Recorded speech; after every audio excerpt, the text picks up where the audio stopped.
오늘 본문 말씀을 묵상하는데 문득 제가 이제 독일 찬송가 가사가 떠올랐습니다. Ein Schiff, das sich Gemeinde nennt 라는 찬송가입니다. 그 찬송가의 가사 1절의 내용을 제가 번역해 봤더니 이렇습니다. 교회 공동체라고 하는 배가 시간의 바다를 항해하는데 목적지인 하나님의 영원한 나라로 갈 수 있도록 인도해 줍니다.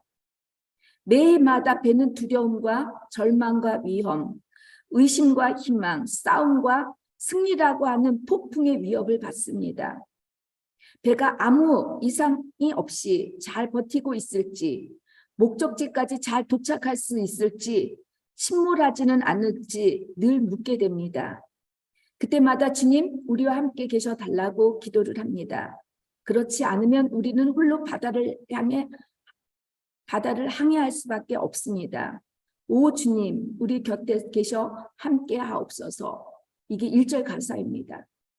여러분, 보통 인생은 항해라고 하는 것과 같다라는 말 들어보셨죠? 목적지에 도착할 때까지 아무 문제 없이 평탄하게 도착하면 참 좋으련만 예상치 못한 사건들이 발생합니다. 거친 풍랑과 폭풍을 만나서 헤쳐나가야 할 때가 있고 암초의 위협 등 향로를 잘못 잡아서 헤매일 때도 있습니다. 예전에 제가 프랑스 영의 코르시카라고 하는 섬에서 니스, 지중해 니스, 모나코 있는 데까지 배로 항해를 한 적이 있었어요. 큰 배로 항해를 했는데 거기서 이제 저녁에 떠나서 아침에 도착하는데 그 전에 제가 티타닉 영화를 봐가지고 제가 이제 머물었던 그곳은 호텔 방과 같았어요. 근데 제가 유한 곳이 바다 밑이었던 거예요. 그러니까 배가 어찌나 제가 두려웠는지 잠을 잘 수가 없었어요. 그 외에는 제가 제 꿈이 원래는 공부하기 전에 예전에 제 꿈이 제 친구가 항해 자격증을 갖고 있어가지고 운전면허증 갖고 있어서 그 친구와 함께 이태리를 거쳐가지고 베네치아에서 저희들이 이제 바울이 선교했던 곳을 돛담배, 그러니까 돛이 있는 그 모터가 없는 배를 빌려서 항해하고자 했는데 그 꿈이 깨졌고 지금 생각해보니까 잘 된 것 같아요. 제가 항해하다가 무슨 일이 일어나면 어떻게 되겠습니까? 여러분, 오늘 본문 말씀은 마지막으로 예루살렘에서 증언한 것 같이 로마에서도 증언하여야 하리라라고 하는 주님의 말씀대로 바울이 죄인이 되어서 군인들의 호송을 받으며 드디어 배를 타고 로마를 향해 갑니다. 로마를 향해 떠나는 바울의 마지막 선교 여정이 어쩜 우리들의 공동체 운명과 함께하는 아니면 또한 개인적으로는 신학적인 여정인 것 같아 보입니다. 바울이 예루살렘에서 2년 동안 있는 동안 감옥에 갇히고 온갖 가짜 뉴스로 모함을 받고 고난과 핍박을 받으며 감옥에 갇히고 몇 번씩이나 재판의 자리에 섰다 했지만 그는 하나님의 말씀을 전하는 것을 포기하지 않고 잘 버텼는데 이제 드디어 그의 꿈대로 로마로 가게 되었다고 할 때 바울의 심정은 어떠했겠습니까? 로마를 전도하는 것이 복음의 꿈이었던 그에겐 새로운 사역의 한 획을 긋는 역사적인 순간이었을 거예요. 저도 내년에 제 사역지가 어떻게 될지 모르는데 저에게 있어서 한 획을 긋는 사건이 될 것 같은 마음이 들어요. 두려움도 있고 설렘도 있는데 바울의 마음은 어땠을까요? 주님께서 너희들은 예루살렘과 온 유대와 사마리아와 땅끝까지 내 증인이 되리라고 명령하신 대로 복음이 예루살렘에서 온 유대와 사마리아에게까지 이제는 로마로 옮겨가는 역사적 분기점을 하나님께서는 바울을 통해 열게 하셨다면 이 얼마나 놀라운 일입니까? 저를 통해서 하나님의 어떤 역사적인 분기점을 열게 하셨다면 저한테는 영광이겠죠. 그게 고난이 찾아온다 할지라도 저에게는 아마 그게 영광일 거예요. 살아가는 동안에는. 근데 제가 영광의 잔을 마시려고 하는 마음이 사실 솔직히 말해서 그렇게 크게 있지는 않아요. 두려움이 저한테는 더 커요. 예, 바울은 그렇지 않았겠죠? 하나님께서 복음의 중심이 예루살렘이 아니라 이제부터 로마가 중심이 되어 전 유럽과 전 세계에 이제 뻗쳐나가게 하십니다. 오늘 본문 말씀은 바울이 로마 황제 가이사에게 상소했기 때문에 제수의 신분으로 로마 군인들의 호송을 받으며 이 탔던 배가 얼마 못 가서 유라굴로, 이게 유라굴로가 태풍의 이름이 아니라 유로스라고 하죠. 동풍이에요. 동. 그 다음에 라틴어로 아큘로. 이 북동풍이에요. 이게 합성어인데 북동풍이 일어난 거예요. 그러니까 밑에 쪽에서 갈 때 북동풍이 일어난다고 한다면 여러분 배가 가겠습니까? 같이 갈 수가 없어요. 그렇죠? 역풍인데. 죄송해요. 제가 어저께 하루 종일 독일 말을 너무 많이 해가지고 이게 발음이 좀 이상한데 좀 이해해 주시기 바랍니다. 유라굴로 북동풍이 부딪히면서 누가 계산을 했겠습니까? 사면 초가의 위험에 처하게 되었다는 내용입니다. 로마에 가서 복음을 전하는 것이 바울의 마지막 미션인데 역풍을 만났다는 거예요. 주님의 말씀대로 뜻대로 사는데 어떻게 이런 광풍을 만나게 해주는지 참 이해가 되지 않습니다. 하나님을 잘 믿고 열심히 신앙생활을 하니까 인생의 환난과 고난 대신에 세상에서 인정받을 수 있는 이생의 자랑인 부귀 영화를 누려야 되는데 정반대로 역풍을 만나게 하신답니다.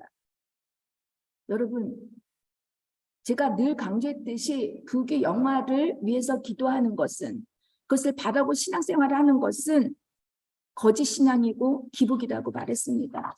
우리 교회는 이제 알만한 분들은 다 아실 거예요.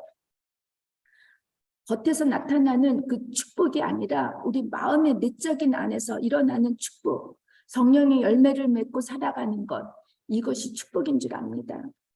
아무리 하나님을 잘 믿고 바르게 신앙생활을 하는 사람이라도 하나님을 안 믿는 사람처럼 똑같은 어려움과 고난과 위기가 찾아옵니다. 그런데 우리가 믿지 않는 사람과 우리가 달라야 하는 것은 이 위기를 어떻게 대처하느냐에 따라 틀리다는 것이죠. 저는 설교 준비를 위해 본문 말씀을 묵상하다가 문득 하나님께서 내게 주신 나와 함께 하는 사람들, 이 구절에 제가 꽂혔어요. 아니, 그들이 함께하는 나의 항해는 어떤 모습일까 한번 생각해 봤습니다. 저는 목회를 하면서 여러 다양한 사람들과 일을 하다 보니까 사실 혼자 결정하고 일하는 것이 효과적일 때가 있을 때가 있습니다. 나와 다른 사람들과 함께 일하는 것이 때로는 더 복잡하고 어려울 때가 있어요. 시간도 많이 요하는 것 같고. 여러분은 어때요? 동의하십니까? 한 이부자리를 같이 덮고 자는 사람. 내가 고생해서 낳고 키운 자녀들과 함께 살고 있지만 때론 혼자 사는 것이 더 편할 거라고 생각해 보신 분들 많으실 거예요. 내 가족들과 함께 사는 것도 쉽지 않은데 정말 나와 다른 사람, 그 사람도 나를 모르고 나도 그 사람을 잘 알지 못하는 이렇게 모르는 사람들끼리 함께 살아라고 한다면 여러분 살 수 있겠습니까? 마음고생이 말이 아닐 거예요. 아마 죄는 더 질 거라고 생각이 돼요. 그렇죠? 제가 여러분께 고백하는 것 중에 혼자 사니까 죄를 짓는 일이 그렇게 많지 않은 것 같아요. 죄 짓고 싶지 않으면 혼자 사시는 거 권장하고 싶지는 않습니다. 더불어 사는 것이 좋을 때도 있지만 대부분 더 복잡하고 더 힘들 때가 많습니다. 그래서 여러분 이 시간은 바울과 함께 항해할 사람을 바울에게 주셨듯이 나와 함께 항해할 자, 나에게 붙여준 사람들에 대해서 함께 생각해보고 나와 더불어 항해하는 사람들 속에서 우리가 어떻게 달라야 할지 한번 생각해보는 시간을 가졌으면 합니다. 바울이 탄 배에는 죄수를 포함해서 그들을 호송하는 로마 군인들과 상인들, 악해 각층의 다양한 사람들이 모두 합쳐서 276명이었다고 이제 37절에 기록이 되어 있습니다. 바울은 이들과 함께 이제 가이사랴에서 아드라 못된 노, 이거를 제가 알기 쉽게 하려면 아드라 못된 노, 온 배를 타고 출항을 했다고 하는데 이 아드라모테노는 오늘 터키 서해안 북쪽 지역에 있습니다. 제가 이 말씀을 준비하면서 참 힘들었던 게 뭐냐면 이 지역 이름이 우리나라 옛날 말로 고유 명사로 쓰였기 때문에 제가 지도를 찾아가면서 하는 게 너무너무 어려웠어요. 외우기도 힘들었고. 그래도 여러분 잊지 마세요. 아드라 못된 노. 아드라 왜 이렇게 못된 노로 생각하시면 됩니다. 이 배 안에는 첫 번째 친절한 로마 군대의 백부장 율리오가 있었다고 합니다. 율리오는 제수 바울을 로마로 호송하는 책임을 맡고 있었고 이 전체 배의 결정권을 가진 리더자였습니다. 이 배의 선주는 아니에요. 선주가 리더가 아니라 옛날 로마 때는 당시에 군사들이 개인의 배를 이용할 수가 있어요. 뭐 무기를 실어 날라야 한다거나 또 군 비축비를 실어 나갈 때 빌려야 돼요. 예를 들어서 우리 경찰이 누구 죄인을 쫓을 때, 죄수를 쫓을 때 택시는 아무 차를 잡을 수 있잖아요. 그것처럼 배를 빌릴 수가 있다고 합니다. 율리오 백부장은 제수인 바울에게 친절하게 대해줬고 배가 시돈에 정박했을 때 바울이 친구들을 만나는 것을 허락해줬어요. 그리고 미양, 아름다운 항구라고 하는 미양에서 바울이 행선할 때 행선하지 말라고, 행선하면 위험할 것이라고 하는 그 바울의 경고를 무시하긴 했지만 나중에는 바울의 말을 들어서 모든 사람들이 안전하게 육지에 도착할 수 있도록 인도해 준 사람입니다. 그는 무엇보다도 다른 군사들이 죄수들이 도망치는 것을 막기 위해 모든 죄수들을 죽이고자 결단했을 때 바울을 보호해줬던 인물입니다. 42절과 44절 다다음 주에 나눠보도록 하겠습니다. 바울에게는 율리오가 생명의 은인과 다를 바가 없었던 사람입니다. 여러분, 하나님을 믿지 않는 사람들 중에 율리오처럼 친절하고 책임이 강한 사람들이 참 많습니다. 그가 친절하던 말에는 사람들에 대한 사랑과 동정이 있었다는 거예요. 어떤 때 하나님을 믿는 사람들보다 믿지 않는 사람들이 더 윤리적이고 도덕적이고 친절하고 사랑과 동정이 많은 사람들이 있습니다. 믿는 자들과 관계하는 것보다 믿지 않는 사람들과 관계를 맺는 것이 여러분 훨씬 나아 보일 때가 있습니다. 넌 크리스찬들이 우리 크리스찬들보다 더 괜찮은 사람들이 세상적으로 볼 때 많아요. 근데 많은 사람들이 이렇게 믿는다면, 야, 크리스찬보다 넌 크리스찬들이 더 괜찮아 라고 믿는다면 여러분 이거는 뭔가 한참 잘못된 것입니다. 그렇지 않습니까? 그런데 요즘 어떻죠? 현실이 그래요. 기독교인들이 고개를 들고 다닐 수가 없게 되어 있습니다. 그러나 율리오의 한계에는 위기를 만났을 때 바울과 달랐다는 거예요. 그는 보이는 것만 볼 수 있었지 보이지 않는 하나님을 믿지 못했기 때문에 세상적인 방법, 합리적인 사고로 위기의 상황을 극복해 보려고 했지만 결국 실패를 한다는 것이죠. 여러분, 제가 가장 어렵고 힘들 때 백부장 율리와 같은 친구들이 많았어요. 저를 돕겠다고 하는 친구들이 많았어요. 근데 이들이 하나님을 알지 못하니까 세상적 논리로만 이야기를 할 뿐 더 깊은 곳까지 나눌 수가 없더라고요. 저에게는 세상 사람들의 눈에 볼 때는 약간 부족한 친구들인 것 같은데 이 친구들이 신앙 안에서 저를 중보해주고 같이 기도하고 같이 하나님의 말씀을 나눌 때 저한테는 훨씬 도움이 되었어요. 제가 위기에 처했을 때, 여러분이 위기에 처했을 때 누가 나를 도울까 한번 써보세요. 세상적으로 돈이 많은 사람 돕지 않아요. 항해 이후에 율리오가 어떻게 되었는지, 그가 복음을 받아들였는지 성경에는 기록이 없어요. 하지만 저는 하나님께서 그를 통해 바울을 구해 주시기 위해 그를 붙이셨다면 그 또한 하나님의 구원의 역사 속에 포함된 사람이라고 믿어집니다. 율리오 백부장은 분명 바울과 함께 항해를 하면서 바울의 평소의 모습과 그의 행동과 결단들을 통해서 바울을 신뢰할 수 있었기 때문에 결국 바울의 조언을 받아들였고, 그러다 보니까 율리오는 결국은 나중에 복음을 받아들였을 것이라고 믿습니다. 여러분, 세상적으로 볼 때 많은 부와 지위와 학식 등 우리들보다 더 많이 소유한 사람이라 할지라도 그들 앞에서 하나님의 자녀인 우리가 살아가는 그 진실한 모습이 있을 때, 또 위기를 만났을 때 대처하는 우리의 신앙을 우리가 그들에게 보여줄 때 그들이 결국은 하나님을 믿게 할 수 있다는 것입니다. 믿습니까? 특히 리더자 한 사람이 하나님을 인격적으로 만나서 올바르게 잘 살아간다면 그의 선한 영향력을 통해 얼마나 많은 사람들이 구원을 받을 수가 있겠습니까? 그렇죠? 그래서 여러분, 나 하나로 인하여 한 사람이 아닌 내가 내 남편, 내 자녀, 내 주변에 있는 사람 한 사람의 영혼을 구원시킬 때 그게 연쇄적 효과가 엄청나게 일어난다는 거예요. 우리가 먼 데까지 가지 않아도 내 가족에서 내 주변 사람에게 복음을 전할 때 이 복음을 듣는 이 사람들이 잠재적으로 어떻게 하나님의 나라를 위해서 일할지 아무도 몰라요. 그래서 저는 제가 늘 목회를 할 때 한 사람의 목회라는 생각을 많이 갖게 됐고 또 그것을 위해서 제가 목회를 합니다. 두 번째 사람은 바울의 우리라고 하는 사람, 아리스다고와 누가입니다. 바울과 함께 항해했던 사람들 중에 바울에게 없어서는 안 될 데살로니가 출신의 마게도니아 사람 아리스다고가 있었고 바울의 주치의인 사도행전의 저자이기도 한 누가가 함께 했습니다. 아리스다고는 아마도 바울이 2차 선교 여행 때 마케도니아 지역에 이르렀을 때 데살로니가에서 복음을 받아들인 사람인 것으로 보는데 그는 바울의 3차 전도 여행부터 로마의 강금에 이르기까지 함께했던 사람입니다. 헬라인 누가는 안디옥 의사로서 바울의 의료 선교사로 자원하여 바울의 2차 전도 여행 때 드로아와에서 합류하여서 바울이 로마 1차 수감 때와 2차 수감 때까지 끝까지 바울과 함께했던 사람들입니다.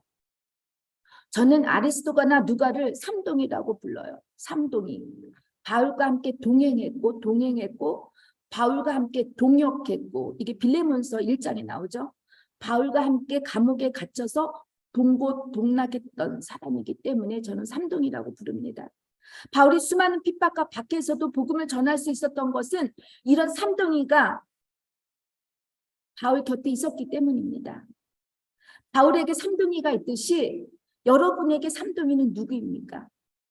여러분이 그 누군가에게 삼동이가 되어주고 싶지는 않습니까? 저는 쓰면 뱉고 달면 삼키는 사람들을 많이 봤습니다. 진정한 사람을 만나는 것이 인생에서 최고의 축복이고 성공이라고 생각합니다. 우리가 바젤 한인선교교회 공동체와 함께 인생의 바다를 함께 항해해야 할 때 여러분과 저는 변치 않은 마음으로 그 누군가를 위해 동행해주고 동역해주고 동고동락해주는 삼동이 사람들이 다 되어주시기를 주님의 이름으로 축원합니다. 되어주시겠습니까? 삼동이 끝까지 되어주시겠습니까? 세 번째 사람은 선주와 선장입니다. 가이사랴에서 로마까지의 거리가 2240km 정도로 이렇게 떨어져 있다고 하는데 이 거리를 최대한으로 빨리 갈 수 있는 유일한 교통편은 배였습니다. 이 배는 보통 옛날처럼 지금처럼 선박 기술이 발달한 게 아니어서 보통 나무로 만들었어요. 범선이죠. 때문에 한 번에 장거리를 뛰지는 못해요. 불가능했어요. 그래서 계속 항구를 다니면서 갈아타야 했습니다. 이 배의 속도가 보통 10km라고 해요. 제가 예전에 코르시카에서 탔던 그 배가 빠른 배였는데 30km에서 40km였거든요. 근데 10km 정도였다면 여러분 얼마나 자전거보다 느리다는 것이죠. 이 속도로 로마에까지 가는 시간이 보통 열흘에서 15 정도 걸렸다고 합니다. 바울이 탄 배는 시도낭에서 출항하여 수아시아 해안, 그러니까 지금의 터키의 서해안으로 향하던 중 다시 역풍을 만나게 되어 키프로스 섬과 길리기아 앞 바다를 지나 루키아, 여기가 니키아라고 하는데 이 지방의 무라, 근데 보니까 미라라고 해요. 이 미라 항에 도착하게 됩니다. 여러분 니콜라우스 다 알죠? 니콜라우스 알죠? 성 니콜라우스, 산타클로즈 니콜라우스 탁 때 12월 6일 날 아이들이 선물 갖고 오잖아요. 이 니콜라우스가 미라 당 출신 주교였습니다.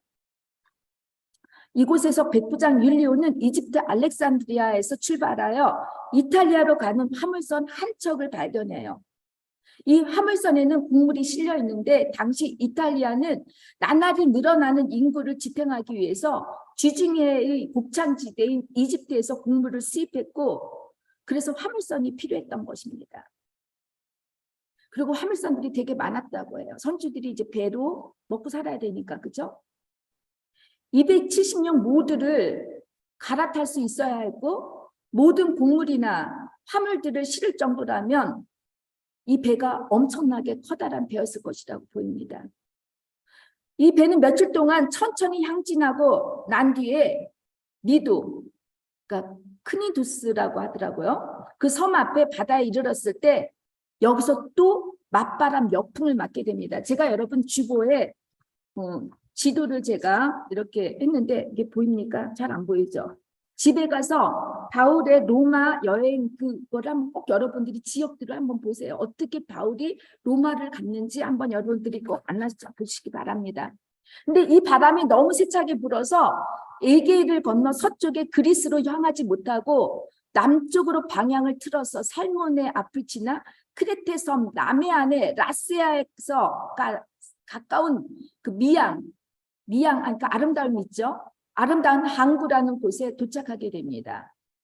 이 배가 미양에 도착했을 때 바울은 근식 시간도 지나 더 이상 항해하는 것이 위험하다고 어려움을 겪게 될 것이라고 이제 경고를 합니다. 여러분들 유대인들이 금식하는 때가 언제죠? 숙제일입니다. 욤키푸어라고 하죠. 보통 9월에서 10월 달에 있는데 이때 모든 사람들이 죄를 뒤집어 쓰고 자기들이 지은 죄를 고백하여 금식하면서, 근데 9월에서 10월 중순인 것을 보면 이제 배를 타고 금식한 채 배를 타고 가는 것이 너무너무 위험했을 거예요.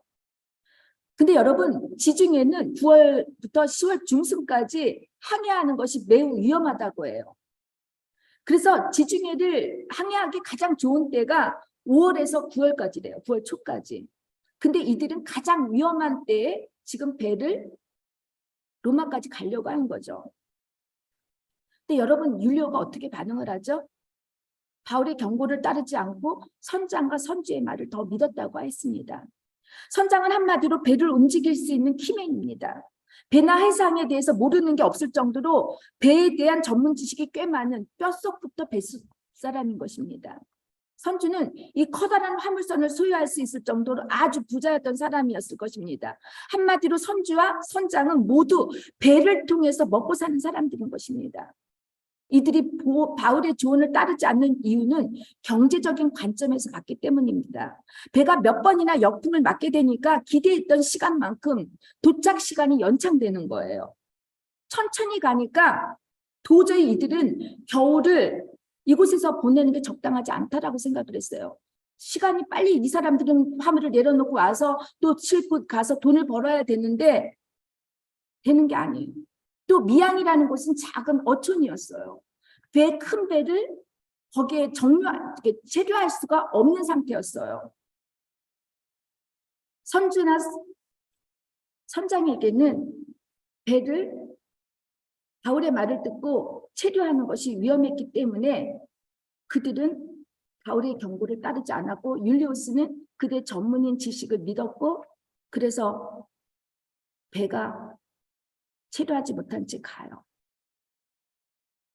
여러분 모든 나라들이 그렇고 우리의 관점에서 볼 때 뭔가를 선택할 때 경제적 이유로 한마디로 돈 때문에 결정하는 일들이 참 많습니다. 돈이면 다 된다고 하는 그런 생각 때문이죠. 특히 한국을 보면 모두가 돈을 쫓아가는 것처럼 보여요. 요즘 한국의 현실이나 문화를 여과 없이 드러나게 하는 영화나 파라치트, 기생충이라고 하죠. 그 영화도 그렇고 드라마를 보게 되면 한국이 사회적 전반적으로 볼 때 돈이 있느냐 없느냐로 사람들을 판단하는 그런 나라가 되어버린 게 참 유감스러워 보입니다. 대한민국에서만 사용하는 말들, 금수저, 흑수저, 영끌 이런 신조어들이 저는 몰랐어요. 제 있었을 때 이런 말 없었어요. 언제부턴가 대한민국 언론은 갑자기 아파트 가격이 폭등하거나 폭락하고 기상화폐며 무슨 증권 등 뭔가 투자를 하지 않으면 안 될 것처럼 사람들을 돈에 흔들리게, 만몬에 흔들리게 이렇게 여론이 흔들릴 때가 많은 것 같아요. 여론이 조작하는 일들이. 어떻게 해서든지 빠른 시간 안에 돈을 많이 벌지 않으면 뭔가 바보가 되는 것처럼 시대에 뒤처지는 사람처럼 만들어버려. 여기에 살고 계신 우리들은 감사하게도 대부분 돈이면 다다라고 생각하는 분들이 별로 없는 것 같아요. 제 착각입니까? 맞죠, 그죠? 저는 그렇게 봐요. 저희 교회를 보거나 여기서 만나는 분들을 보면은 돈 얘기를 하는 사람들이 거의 없어요. 뭐 아파트가 몇 채니 이런 얘기 전혀 안 해. 있어도 전혀 몰라요. 독일 사람들은 여러분 가장 부자들이 어디에 가서 물건을 사는지 알아요? 알디나 리들에 가서 사요. 예전에 컴퓨터가 거기 싸게 나온다고 할 때 새벽부터 찾아가서 기다린 사람들은 다 벤츠 타고 온 사람들이었어요. 잘 몰라요, 우리들은. 우리들은 참 감사하게도 세상에서 가장 소중한 것이 돈이라고 생각하는 사람들이 좀 없어서 너무 감사해요.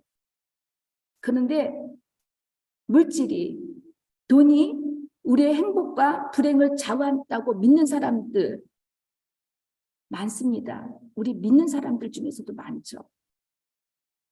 배를 놓지 못하고 붙잡고 가기 위해 선장과 선주는 그리고 백부장 율리오는 바울의 경고를 듣지 않고 베닉스에 있는 그레스테 항구를 선택했고 그쪽으로 배를 돌렸습니다. 처음에 순풍이 불었어요.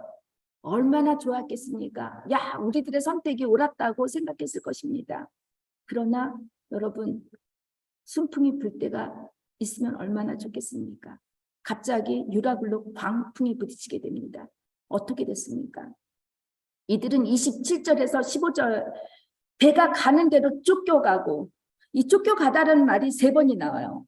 17절에 보니까 또 쫓겨가더니 27절 보니까 쫓겨갔다고, 즉 한마디로 배에 쫓기며 쫓겨가며 살게 되었다는 것입니다.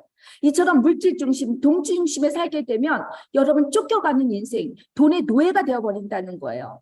돈 욕심에 거짓말을 하죠. 돈 욕심에 사기를 치고 돈 욕심 때문에 사람의 영과 육을 죽이고 돈 때문에 스스로 목숨을 끊고 싸우고 불행하게 사는 사람들이 얼마나 많습니까? 물질 때문에, 돈 때문에 여러분이 쫓기만 사는 사람이 되지 않기를 주님의 이름으로 축원합니다. 돈을 쫓는 것이, 돈을 쫓는 것이, 욕심을 쫓는 것이 주님께서는 분명히 사망의 길이라고 하셨습니다. 세상에서 내가 가장 소중하게 생각하는 것, 돈이면 돈, 자녀면 자녀, 남편이면 남편, 아내면 아내, 직장이면 직장, 이것을 끊지 못하면 여러분 그것의 노예가 되고 맙니다. 자유롭지 못해요. 근데 결국은 어떻게 되죠? 가장 사랑하고 소중했던 것으로부터 배신을 당하게 되어 있어요. 왜냐하면 놔야 되니까. 어차피 우리 인생은 놓고 가는 인생이잖아요. 여러분, 4번째는 로마 군인들입니다. 군인은 직무를 수행할 때 상관의 직무상 명령에 복종해야 하는 사람들이며 안전을 지키는 것이 최의무입니다. 본인이 원하든 원하지 않든 규칙을 잘 지켜야만 합니다.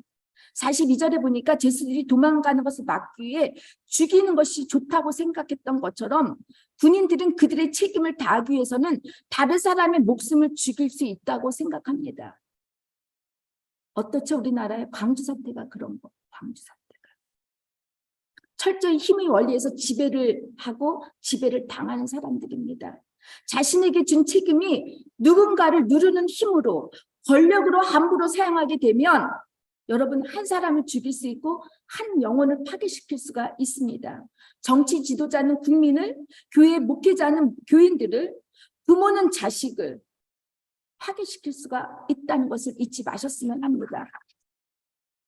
주어진 힘은 여러분 누구를 누르고 정복하라고 주신 것이 아닙니다. 그걸 위해서 사용하라고 주신 것이 아니라 주님이 주시는 그 힘은 섬기는 데 사용하라고 주셨습니다. 우리가 그 누군가를 섬길 때 삶의 주인이 될 수가 있다는 것입니다. 노예가 아니라 도리어 삶의 주인이 될 수 있다는 것입니다. 믿으십니까? 다섯 번째, 배에 탄 여러 다양한 각계각층 사람들입니다. 12절에서 보니까 베닉스에 가서 겨울을 지내자 하는 자가 더 많았다고 합니다. 여러분, 민주주의에서는 다수결의 원리를 채택하지만 다수의 횡포가 소수를 배제할 수 있기 때문에 문제가 될 수 있습니다. 스위스가 직선제가 때로는 필요해서 직선제를 선택할 때마다 저도 참 마음이 안타까울 때가 있었어요. 요즘처럼 소셜미디어가 발달함에 따라 특정 집단의 이익을 위해 다수의 의견을 언론을 통해서 조작 가능한 일들이 벌어지고 있습니다. 유감스럽게도 다수결의 원리가 무너져서 특정 집단의 이익을 위해 사용되고 있다는 것이 참 가슴이 아픕니다. 나라도 그렇고 교회 공동체나 단체들을 보면 자신의 이익이나 육신의 손해를 보지 않기 위해서 다수의 표를 얻기 위해 수단과 방법을 가리지 않는 경우가 있어요. 교회만을 보세요. 교파는 아니잖아요. 목사파, 교인파 해가지고 믿지 않은 사람들까지 다 저기 교회에 1, 2년 동안 나오지 않은 사람들까지 전화해서 다 무부하잖아요. 자기 표 하나 받으려고.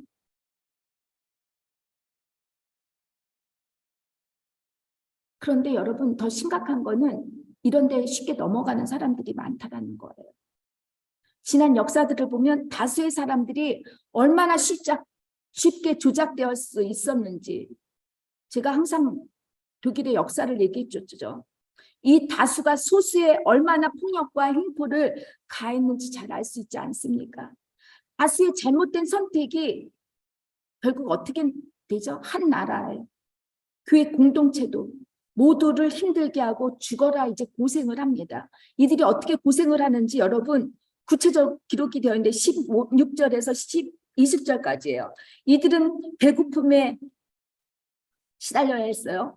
그래서 달려있는 거룻배를 선체로 끌어올려 했어요. 여러분, 거룻배라는 거는 작은 배예요. 근데 이 큰 요즘 배는 옆에 달려 있잖아요. 사람이 죽을 때 그 응급 상황에 살리는 이 거룻배가 예전에는 배 꼬리에 달려 있다라고 해요. 근데 폭풍을 만나면 이 거룻배가 그 앞에 있는 선체를 치기 때문에 위험하다라고 해요. 그러니까 이 거룻배를 밧줄로 선체에 끌어올려야 했던 거예요. 또 배가 흔들리지 않도록 이 밧줄로 감아봤다는 거예요. 폭풍이 일어날 때 이 사람들이 달라붙어가지고 밧줄로 이걸 하나를 유지해 보려고 묶어보려고 했다라는 거예요. 그리고 갈수록 태산이라고 해서 또 배가 스르디스 이게 약했던 것 같아. 깊은 바다가 아니니까 모래들이 많단 말이에요. 그럼 모래 이게 들어가면은 배는 파산하고 말죠. 그래서 이들은 돛을 내려봤어요. 근데 어떻게 되냐면 배가 바람 부는 대로 엉뚱한 곳으로 흘러갔다고 합니다. 열심히 내가 노력을 했는데 내가 이렇게 하면 잘 살아 보려고 다 노력을 했는데 여러분 내가 가고자 하는 것이 아닌 엉뚱한 곳으로 방향으로 흘러가는 경우 정말 많지 않습니까? 아무리 노력해도 소용이 없으니까 결국은 이들은 배에 있어서 가장 중요한 장비들 다 던져버렸다는 거예요. 아무것도 먹지 못한 상태에서 망망 바다에 무려 14일째 해도 별도 보지 못하고 깜깜한 어둠과 미쳐서 날뛰는 듯한 거센 바람에 이제 이들이 시달리게 되니까 영과 육이 지칠 대로 지쳤어요. 이들은 도저히 살아남을 것이라고 그런 희망마저 포기하게 됩니다. 돛대도 닷도 다 파손되고 배에 필요한 연장이나 기구도 다 버렸기 때문에 살아난다는 것은 불가능할 수밖에 없게 되었어요. 여러분, 하나님이 믿는 사람들, 기도하는 사람들의 목소리에 조금이라도 경청을 했더라면 이렇게 고생을 하지 않아도 되지 않았겠습니까? 우리가 기독교인들이라 해서 세상 사람들과 우리는 분리되어 따로 우리끼리 살 수가 없습니다. 불가능합니다. 자기 수견에 옳은 대로 행하는 세상 사람들과 더불어 살아가야 하기 때문에 우리들도 방풍을 만날 수 있어요. 똑같이. 그런데 여러분, 우리들은 침몰할 수밖에 없는 이 한 영혼을 위해서, 한 가족을 위해서, 한 공동체를 위해서, 그리고 더 나아가 나라를 살리기 위해서 하나님께서 우리를 보내주신 것이라고 믿어야 합니다. 같이 죽을까 봐 두려워서 소리 지르고 살려달라고 할 것이 아니라 이들에게 우리의 영혼, 이들의 영혼을 구원하기 위해서 하나님께서 이들을 우리에게 붙여준 사람이라고 믿으셔야 된다는 것입니다. 이들을 통해서 하나님이 우리를 보내주셨다는 거예요. 이들과 함께 풍랑을 겪으면서도 우리가 이 세상 사람들과 구별될 수 있어야 하는 것은 믿는 우리들의 태도가 달라야 한다는 것입니다. 바울은 사람들이 다 포기했을 때 더 이상 어떤 노력으로도 할 수 없다고 하는 어떤 인간의 한계 상황까지 오게 되었을 때 비로소 그는 서서 사람들에게 자신이 경고했던 말을 들었더라면 손해도 보지 않고 물건마저 잃어버리지 않았을 거라고 말을 합니다. 바울은 자신의 말을 무시했던 사람들에게 조롱과 비난을 퍼붓는 것이 아닙니다. 권면을 하죠. 안심하라고 위로를 해주고 용기를 북돋아줍니다. 여러분, 우리 주변을 봐요. 아무리 중보 기도를 많이 해주고 조언을 많이 해주고 말씀으로 알려줘도 깨닫지 못하는 사람들이 많습니다. 정 집사님 심리 상담하면서 더 많이 느끼죠. 제 소견대로 제 고집대로 살려고 하니까 늘 언제나 같은 문제를 갖고 찾아옵니다. 그래도 심리 상담을 요청하는 사람들은 어떤 말이라도 듣고 자기가 그거는 고칠 확률이 많은 거죠. 여러분 도저히 변함이 없어요. 보여요. 근데 여러분 이들이 한계 상황에 부딪힐 때 또 이들이 말을 듣지 않을 때 왜 그리 말을 듣지 않았느냐고 왜 내 얘기를 듣지 않고 그러느냐고 속상해하거나 원망하지 말아야 합니다. 혹 행여 중보 기도를 하다가 우리들이 간혹 시험에 빠지게 되는데 그리고 죄를 짓는 이유가 바로 이것 때문입니다. 우리는 이렇게 열심히 기도를 하는데 본인은 아예 바뀌지도 않아. 똑같이 행동을 해. 그러면 괜히 속상해요. 바울이 그랬던 것처럼 문제의 사랑이 한계 상황에까지 올 때까지 우리는 기다려줘야 합니다. 그가 조금이라도 의지했던 해와 달과 별이 이제 다 떨어져서 보이지 않을 때까지 우리는 기다려줘야 합니다. 그리고 하나님의 안타까운 마음과 사랑으로 중보 기도를 해줘야 합니다. 여러분 한계 상황에 미치지 않으면 말씀과 기도가 들어오지 않아요. 들리지도 않아요. 아무리 얘기를 해도 여기 듣고 여기로 나가고 듣지를 않아요. 결국 아무것도 붙잡을 수 없을 정도로 모든 살 소망이 끊어졌을 때 우리가 경고했던 말씀을 되새겨주면서 위로해주고 두려워하지 말라고 격려를 해줘야 합니다. 저 같으면 속으로 그럴 거예요. 쌤통이라고. 너가 내 얘기를 안 들어서 그렇지 않았겠느냐라고 얘기할 때도 있을 것 같은데 감사하게도 저는 그런 마음이 없어졌어요. 예전에는 그랬었을 것 같은데 그런 마음이 없어지더라고요. 절대로 우리가 마음으로 정죄를 하면 안 됩니다. 돌아온 탕자를 매일 기다렸던 아버지처럼 그 아버지의 마음으로 아들, 돌아오지 않는 사람들을 그들이 한계 상황에 부딪힐 때까지 기다려줘야 됩니다. 탕자가 다 잃어버리고 그의 한계 상황에 진짜 쥐염 열매, 돼지들이 먹는 그 여물을 먹다 보니까 생각이 난 거야. 아버지 집이 더 좋았다라고. 쥐염 열매를 먹을 때까지 우리는 기다려줘야 합니다.